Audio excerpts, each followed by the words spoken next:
हम आज मिल रहे हैं प्रेस के साथ to brief about certain achievements, कुछ इम्पोर्टेंट जो यूटी एडमिनिस्ट्रेशन के तमाम डिपार्टमेंट्स ने किया है उसको पब्लिक के साथ शेयर करने के लिए। कुछ बातों को बताते हुए हमें खुशी होती है, तो वो हम चाहते हैं कि आवाम के बीच में वो बातें जाएँ, इंफॉर्मेशन जाए। एक तो अभी सिविल एविएशन डिपार्टमेंट के अंदर अगर हम देखें तो इस बार विंटर्स में हमने AN42 सर्विसेज चलाए थे जब से हमारा जोजिला पास बंद हुआ, और करीब करीब 4,500 यात्रियों ने, पैसेंजर्स ने सर्विसेज का फ़ायदा उठाया, जिसके अंदर 2100 के करीबन लोग सिर्फ AN32 में करगिल से आवाजाही की। करगिल से 2 सेक्टर्स में ये हवाई जहाज़ चला। करीबन 90 फ़्लाइट्स ऑपरेट की गई AN32 की, और ये सारी सर्विसेज जो है सिविल एविएशन डिपार्टमेंट ने इस साल ऑनलाइन मुहैया की। तो लोगों को बहुत सहूलियत हुई। हमें ग्राउंड रिपोर्ट्स ये आई कि जिसके कारण जिस काम के लिए लोगों को किसी दफ्तर तक जाना पड़ता था, टिकट्स बुक करनी पड़ती थी, AN32 की सर्विसेज कभी चलेंगी कभी नहीं चलेंगी, उस कारण से ये इनकन्वीनियंस आता था लोगों को कि उनको एयरपोर्ट में जाके काफ़ी देर वेट करना पड़ता था। बहुत लोग जाते थे, उनमें से कोई 30 या 40 लोगों को ही हवाई जहाज़ में चढ़ाया जाता था। वो सारी परेशानियां जो हैं ऑनलाइन सर्विसेज से दूर हो गई। पेमेंट ऑनलाइन हुए, क्रेडिट कार्ड, डेबिट कार्ड, इसके माध्यम से, और लोगों को कुल मिला के काफ़ी सहूलियत हुई। और हमारा ये जो इनिशिएटिव था वो इस साल बहुत सक्सेसफुल रहा। हम इसको आगे आने वाले सालों में और इम्प्रूव करने की कोशिश करेंगे। अगर ईयर राउंड एविएशन की बात करें तो हमारे यहाँ जो यूटी एडमिनिस्ट्रेशन की 2 चॉपर्स चलते हैं पवनहंस के, उसके अंदर भी कोई 2400 यात्रियों ने उसका लाभ उठाया, उसमें सफ़र किया। और जितने भी हमारे यहाँ सेक्टर्स हैं, चाहे पदुम के हो, चाहे नुब्रा के हो, लिंकशेड एरिया के हों, जहाँ जहाँ पर भी लोगों का आना जाना पड़ा, कई सॉर्टीज़, कई फ़्लाइट जो हैं श्रीनगर भी चली, तो उसमें कोई 2400 लोगों ने उसका फ़ायदा उठाया।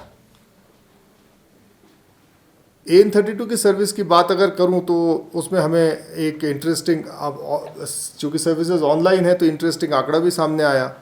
करीब 700 औरतों ने इस फैसिलिटी का फ़ायदा उठाया, और 350 बुज़ुर्गों ने, सीनियर सिटीजन्स ने इसका फ़ायदा उठाया, जो कि अदरवाइज इमोबाइल हो जाते हैं गाड़ियों के ना चलने के कारण। पवनहंस की सर्विसेज के अंदर 53 लोगों ने मेडिकल इवैक्यूएशन का फ़ायदा उठाया। उनमें से कुछ जो इकोनॉमिकली बहुत ही वीक हैं या कोई लेबर का काम करते हैं, उन लोगों को हमने फ्री ऑफ कॉस्ट भी वो सर्विस मुहैया की। सिविल एविएशन डिपार्टमेंट में आप लोगों को जान के खुशी होगी कि पहले हमारे यूटी एडमिनिस्ट्रेशन के पास कोई हैंगर नहीं होता था। हैंगर होता है जो आपके हवाई जहाज़ के पार्किंग करने के लिए जगह। तो उसके कारण से हमारे जो हेलीकॉप्टर्स थे उनको मजबूरन श्रीनगर में या किसी और हवाई अड्डे में पार्किंग करनी पड़ती थी। उसके कारण से हमारे यहाँ पर फ्लाइंग टाइम का लॉस होता था, और जो यहाँ पर जितनी सर्विस एक दिन में मिलनी चाहिए उतनी सर्विस नहीं मिलती थी।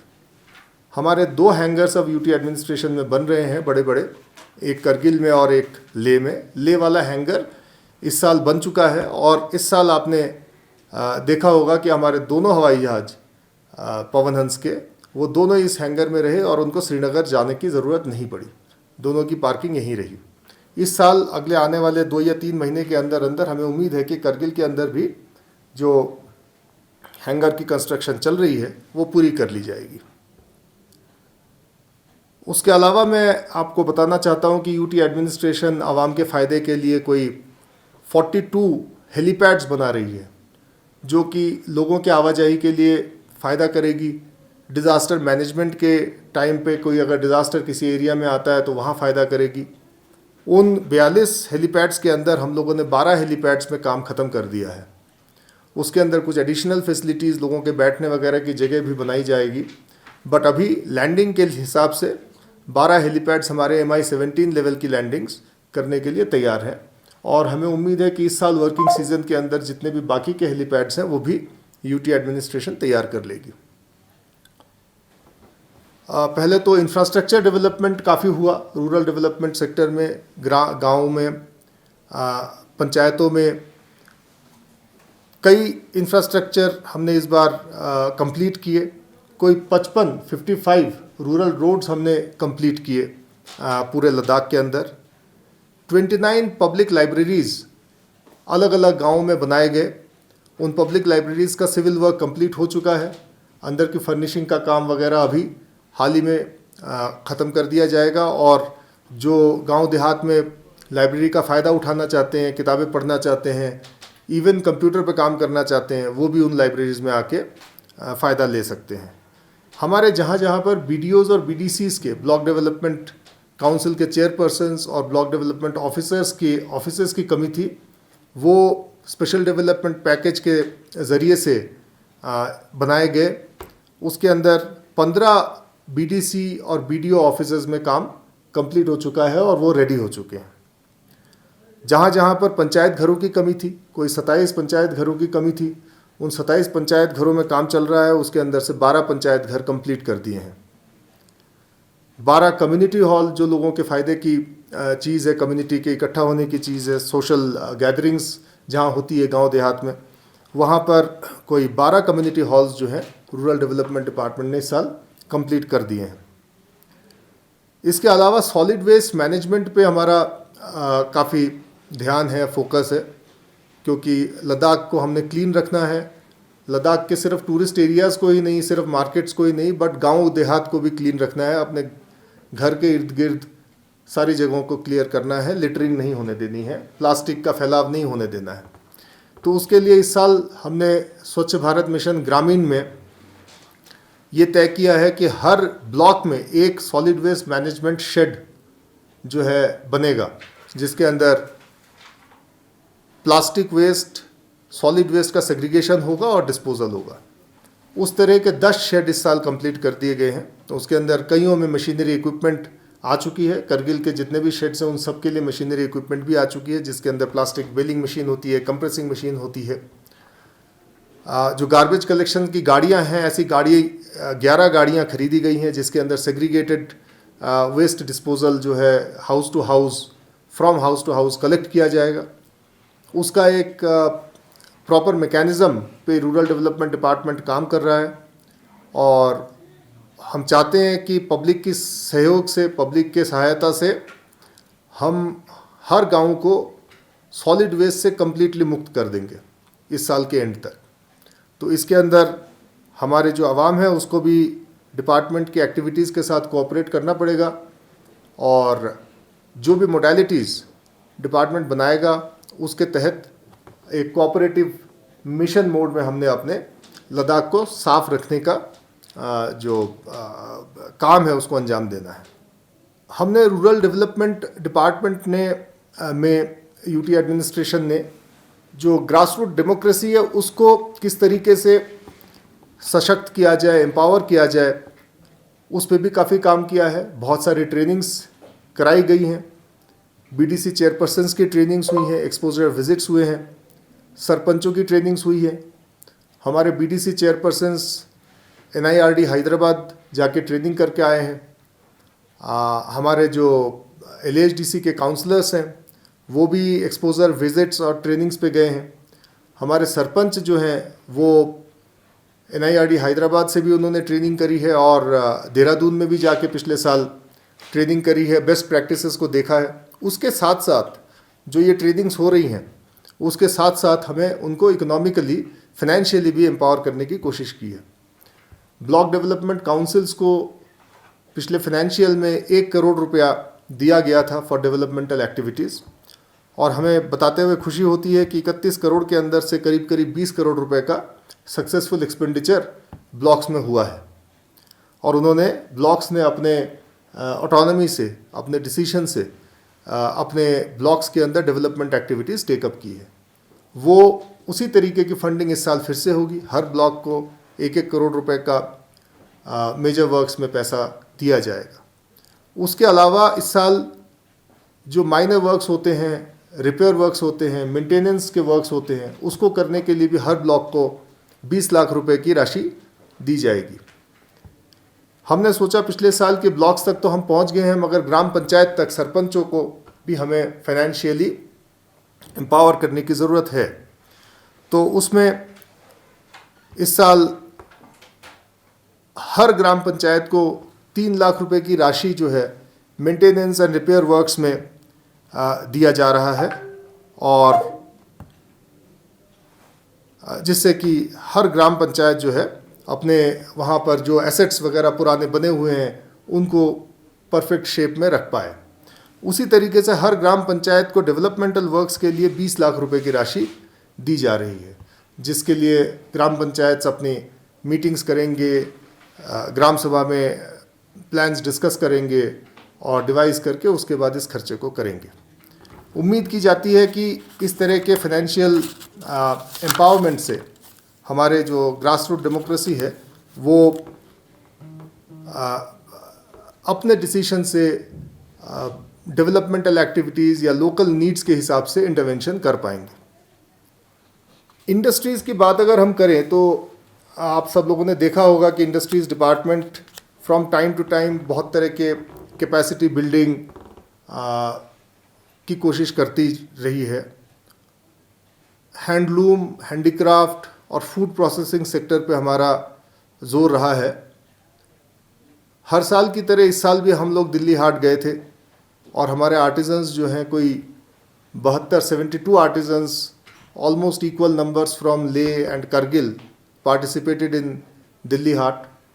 और मुझे बताते हुए खुशी होती है कि ये तीसरा पार्टिसिपेशन हमारा रहा था, और हम देखते हैं कि हमारे जो आर्टिजन्स हैं, जो हमारे गांव में काम करने वाले लोग हैं, चाहे वो पश्मीना सेक्टर में हो, चाहे वो हैंडीक्राफ्ट सेक्टर में हो, चाहे वो कॉपर का कुछ बनाते हो या मिट्टी के चीज़ें बनाते हो या वीविंग करते हो या स्पिनिंग करते हो या टेलरिंग करते हो, वो अपने प्रोडक्ट्स को लेके वहाँ पर गए थे। और इस साल हमने देखा इस पार्टिसिपेशन से कि पिछले सालों के मुकाबले कम से कम 4 गुना उन्होंने बिक्री करी और बहुत एंथुजियास्टिक और बहुत नॉलेजेबल होके लौटे। हम उम्मीद करते हैं इस तरह के जो फेयर्स में पार्टिसिपेशन आगे भी चलता रहेगा। अभी हाल ही में हमने हैंडलूम एक्सपोर्ट प्रमोशन काउंसिल के द्वारा जो फेयर किया जा रहा है उसमें अपने 20 पार्टिसिपेंट्स भेजे हैं, 10 ले से और 10 करगिल से, जो लोग वहाँ पर अपने आप को एक्सपोर्ट मार्केट के साथ रूबरू कर रहे हैं। उसी तरीके से हमने लद्दाख में एक्सपोर्ट प्रमोशन काउंसिल्स और एपीडा के साथ मिलके कोलैबोरेटिव ट्रेनिंग्स ऑर्गेनाइज करी है, हॉर्टिकल्चर सेक्टर में, फूड प्रोसेसिंग सेक्टर में, वीविंग एंड स्पिनिंग सेक्टर में, जिससे कि हमारे लोग एक्सपोर्ट प्रमोशन की तरफ भी अब आगे बढ़ पाए। हमने इंडस्ट्रीज़ डिपार्टमेंट में स्पेशल सेल बनाए हैं जो कि एंटरप्रेन्योर्स को एक्सपोर्ट करने के लिए जो भी उनके साथ कागजी कार्रवाई करनी है, जो भी रजिस्ट्रेशंस करने हैं, उसको सिंगल विंडो के तहत एक जगह से कर पाए। तो ये सारी चीज़ें चल रही हैं। उसके साथ ही जो गवर्नमेंट ऑफ इंडिया की स्कीम्स हैं उसमें हम चाहते हैं कि हमारे जो आर्टिस्ट्स हैं, जो हमारे आर्टिजन्स हैं, वो पूरी तरीके से उसका फ़ायदा उठाएं। वीवर मुद्रा स्कीम है जो वीवर्स के लिए एक स्कीम स्पेशली डिज़ाइन की गई है। उसके अंदर कोई 69 एंटरप्रेन्योर्स को आइडेंटिफाई किया गया और आउट ऑफ 69 ये एक पॉजिटिव बात है कि 30 केसेस को सैंक्शन किया गया अंडर द स्कीम। उसी तरीके से prime ministers formalisation of micro processing industries एक बहुत इंपॉर्टेंट स्कीम है जो फूड प्रोसेसिंग सेक्टर में है, और उस स्कीम के तहत एंटरप्रेन्योर्स डेवलप करने के लिए फूड प्रोसेसिंग सेक्टर के अंदर खास करके एप्रिकॉट और सिबकथॉर्न, ये 2 जो हमारे प्रोडक्ट्स खास हैं लद्दाख के, उन सेक्टर्स में बढ़ावा देने के लिए इस स्कीम को जोर शोर से industries and commerce department implement कर रही है। तो इसमें भी हमें बताते हुए खुशी होती है कि जहां पहले एकदम पार्टिसिपेशन नहीं होता था, आज करीब 35 एंटरप्रेन्योर्स ने इंटरेस्ट दिखाया है, जिसके अंदर 29 केसेस डिस्ट्रिक्ट से स्पॉन्सर भी हुए हैं और 7 लोगों को लोन सैंक्शन हो चुके हैं। तो मेरी ये अपील है कि जो जो फूड प्रोसेसिंग सेक्टर में काम करना चाहते हैं, खास करके एप्रिकॉट और सीबकथॉर्न सेक्टर में, वो इंडस्ट्रीज़ डिपार्टमेंट से या DIC से अपने अपने डिस्ट्रिक्ट्स के कांटेक्ट करें और अपने DPRs बना के अपने आप को इस स्कीम के तहत लाने की कोशिश करें। देखिए, इंडस्ट्रीज़ डिपार्टमेंट की तरफ से अगर हम देखें अनएम्प्लॉयमेंट के इशू को, तो इंडस्ट्रीज़ डिपार्टमेंट ये चाहता है कि लोग सेल्फ एम्प्लॉयड हों। जो गवर्नमेंट जॉब्स की बात है उसके लिए तो UT एडमिनिस्ट्रेशन जो स्टेप्स ले रही है वो ले ही रही है, बट अदरवाइज प्राइवेट सेक्टर एक बहुत बड़ा सेक्टर है जिसके अंदर स्किलिंग का काम जो है, स्किल डेवलपमेंट जो डिपार्टमेंट है वो अलग से देख रहा है।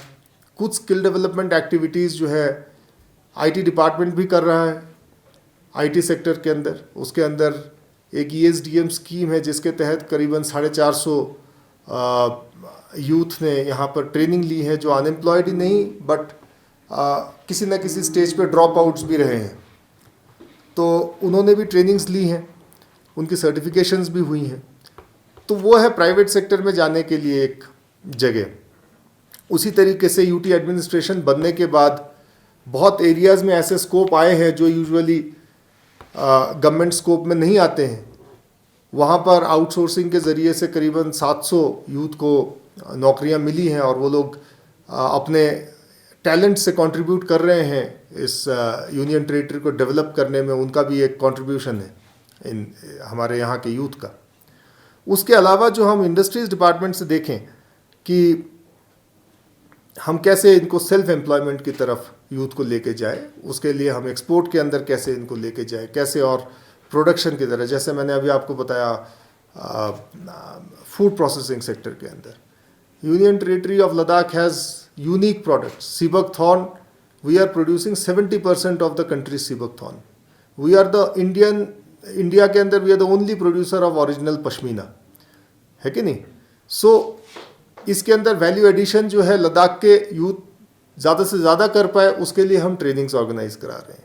हमारी अभी टाई-अप्स जो चल रही हैं वो किसके साथ चल रही है? National institute of fashion technology. उन्होंने आके यहाँ पर ऑलरेडी 2 राउंड्स ट्रेनिंग करी है। हमारे टाई-अप्स चल रहे हैं नेशनल इंस्टीट्यूट ऑफ डिज़ाइन के साथ।